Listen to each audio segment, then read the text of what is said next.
একমাত্র ভগবানের দ্বারাই সম্ভব একটা ছুঁচের ভেতর দিয়ে একটা হাতিকে পার করা।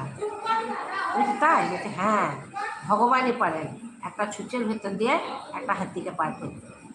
তো তোমার তোমার বিশ্বাস? বলছে হ্যাঁ আমার বিশ্বাস। বলছি তোমার এই বিশ্বাস কী করে জন্মালো?